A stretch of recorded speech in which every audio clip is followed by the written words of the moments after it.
हीरा gold scam के पीड़ित निवेशकों का एक बार फिर से हमारे एसटी न्यूज़ चैनल पर हार्दिक स्वागत है दोस्तों। जैसे कि आप जानते हैं कि हम हर एक अपडेट जो इस वक्त हीरा गोल्ड से रिलेटेड आ रही है वो लगातार आपके पास पहुंचा रहे हैं। तो इसलिए दोस्तों हम फिर आपका एक बार अपने एसटी न्यूज़ चैनल पर हार्दिक स्वागत है दोस्तों।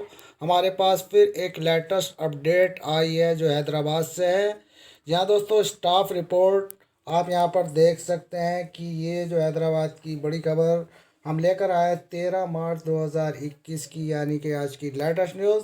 तो दोस्तों न्यूज़ सुनाने से पहले मैं आपको बता दूं कि इस वक्त जो हम हीरा ग्रुप से जुड़ी जितनी भी अपडेट इस वक्त आपके लिए लेकर आ रहे हैं, सब हमारे पास इस वक्त कोई 1 घंटे पहले, कोई 15 मिनट पहले इस तरीके से आ रही हैं। तो दोस्तों ये बड़ी अपडेट जो हमारे पास आई है यह है, इसका हेडिंग जो सीट्स है वो हम बताते हैं। इसका क्या इसमें हेडिंग है, एक सांसद ने मेरा पतन किया।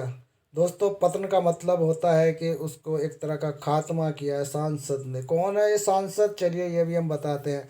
वह निवेशकों को पैसा वापस करने का आश्वासन देता है जब अपना डेटा सेंटर वापस कर लेता है।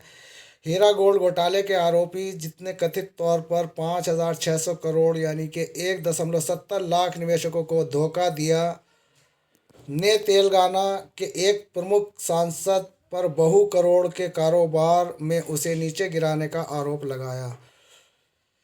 उसने आरोप लगाया कि सांसद ने उसके खिलाफ पहली शिकायत 2012 में हैदराबाद शहर की पुलिस में दर्ज कराई थी। किसके ऊपर?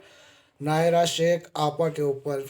तब से उनके कई अनुयायियों ने मेरे लाभ कमाने वाले व्यवसाय के नीचे लाने के उद्देश्य से देश भर के विभिन्न पुलिस स्टेशनों पर मेरे खिलाफ कई शिकायतें दर्ज की।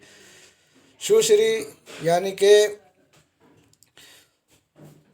सुश्री मतलब कि एक तरह के श्रीमती या श्रीमान के लिए लगाया जाता है, तो नाहिरा शेख के लिए सुश्री यहाँ पर लगाया गया है। सुश्री ने शनिवार को यहाँ एक संवाददाता सम्मेलन को संबोधित करने के बाद पहली बार कहा कि वह जनवरी में जमानत पर रिहा हुई थी और हीरा ग्रुप के संस्थापक को 15 अक्टूबर 2018 को नई दिल्ली में Hyderabad central crime station police ने गिरफ्तार किया था और तब से वह दक्षिण राज्यों की विभिन्न जिलों की में सलाखों के पीछे थी। संयोग से सुश्री शेख महिला शक्तिकरण पार्टी की संस्थापक भी हैं, जिन्होंने कर्नाटक में 2018 विधानसभा चुनाव भी लड़ा था।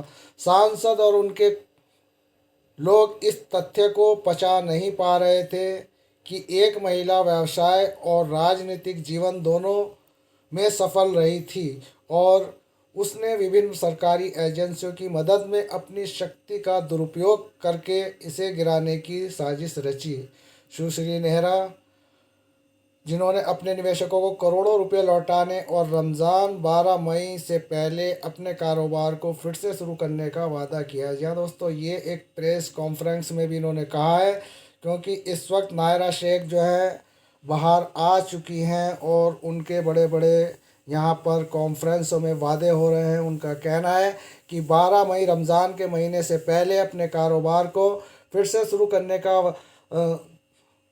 वादा किया है। ये और आरोप लगाया कि टाली चौकी में 1 लाख वर्ग गज भूमि पार्सल सहित कुछ प्रमुख संपत्तियों जो कि विभिन्न के साथ जुड़ी हुई थी, प्रवर्तन निदेशालय सहित सरकारी एजेंसियों को सांसद के सहयोगियों द्वारा अतिक्रमण किया गया था, जहां वे 7 मंजिला संरचना के यानी कि कोई बड़ी यहाँ पर बिल्डिंग बनाने के लिए यहाँ पर लिया गया था। और आगे एक बड़ी हेडिंग यहाँ पर दी गई है, धमकी और ब्लैकमेल। जी हाँ दोस्तों, ये एक अलग यहाँ पर हेडिंग है। यह सब कुछ शुरू हुआ तब उनके लोगों ने मुझे धमकाना शुरू कर दिया। जी हाँ दोस्तों, नायरा शेख कह रही हैं, मैंने और पैसे कमाने की कोशिश के साथ मुझे ब्लैकमेल करने की कोशिश की। जब मैंने उनकी मांगों को अस्वीकार कर दिया तो उन्होंने मुझे परेशान कर शिकायत दर्ज कराना शुरू कर दिया। उसने सभी निवेशकों को अपने पैसे वापस करने का आश्वासन दिया जो भी वापस लेना चाहता था, जैसा कि और जब हैदराबाद पुलिस ने कंपनी के जब्त डेटा सेंटर को सौंप दिया।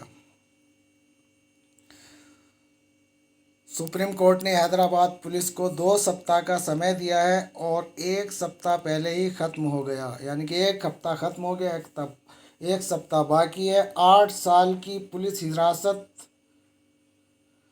सहित 2 साल और 5 महीने के लिए सलाखों के पीछे रहने वाले बहु करोड़ व्यवसायी ने कहा कि उसने कभी व्यवसाय मॉडल कानूनी थे और प्रति वर्ष 100 करोड़ से अधिक आयकर दे रही थी। इसके अलावा अन्य कर भी वे दे रही थी। यह मेरी गिरफ्तारी के दिन तक अच्छा काम कर रहा था। पुलिस के साथ सांसद और कथित साठगांठ के लिए पूरी तरह जिम्मेदार है। यह दोस्तों पुलिस के साथ सांसद और उनके कथित साठगांठ के लिए पूरी तरह जिम्मेदार है, जिसने मेरे हज़ारों कर्मचारियों को बेरोज़गार कर दिया। जनवरी में उसे सुप्रीम कोर्ट से ज़मानत दे दी, यानी कि नायरा शेख को ज़मानत दे दी गई है, जिसने उसे निवेशकों को पैसे चुकाने और फिर से गिरफ्तार करने का निर्देश दिया, यानी कि समयावधि के बाद इनको एक बार फिर से गिरफ्तार किया जाएगा। अभी निवेशकों को पैसा देने की यहाँ पर इन्हें छूट दी गई है कुछ। और 29 FIR, जी हाँ दोस्तों, एक और हेडिंग है यहाँ 29 FIR। पूरे 29 FIR मेरे खिलाफ देश भर में दर्ज किए गए थे, ये कह रही हैं नायरा शेख। और यदि आप शिकायतकर्ताओं की प्रोफाइल की जांच करते हैं तो वे सभी उस राजनेता से जुड़े हुए हैं जिन्होंने मुझ पर 50,000 करोड़ रुपए का अवैध कारोबार चलाने का आरोप लगाया है। सुश्री नायरा शेख ने कहा कि उन्होंने मांग की कि सरकार भारतीय अर्थव्यवस्था को तोड़ने की कोशिश के लिए सांसद और उनके सहयोगियों को बुक करे। तो दोस्तों ये थी कुछ इस वक्त जो हमारे पास हीरा गोल्ड से रिलेटेड न्यूज़ें आ रही हैं, लगातार आ रही हैं और अलग अलग वेबसाइट्स आ रही हैं। तो ये सब न्यूज़ें अब धीरे धीरे आना शुरू हो गई हैं और निवेशकों के लिए हमने भी अब ये न्यूज़ें देनी शुरू कर दी हैं, क्योंकि फालतूगिरी हमने अभी तक आपको इस मैटर पर ज़्यादा नहीं डाली। लेकिन अब जो भी जैन मैन न्यूज़ हमारे पास आ रही है वो आपके फेस टू फेस लेकर आ रहे हैं, और जो भी न्यूज़ आएगी आगे वो भी आपको हम रेगुलर देते रहेंगे। तो दोस्तों आपसे अनुरोध है कि चैनल को सब्सक्राइब कर रखें, साथ के साथ बेल आइकन का बटन दबाएं। तो दोस्तों मिलते हैं फिर किसी नेक्स्ट वीडियो में, तब तक के लिए यूएस खान को दे इजाज़त। अस्सलाम वालेकुम रहमतुल्लाह वबरकातुहू। खुदा हाफिज़, सब्बा खैर।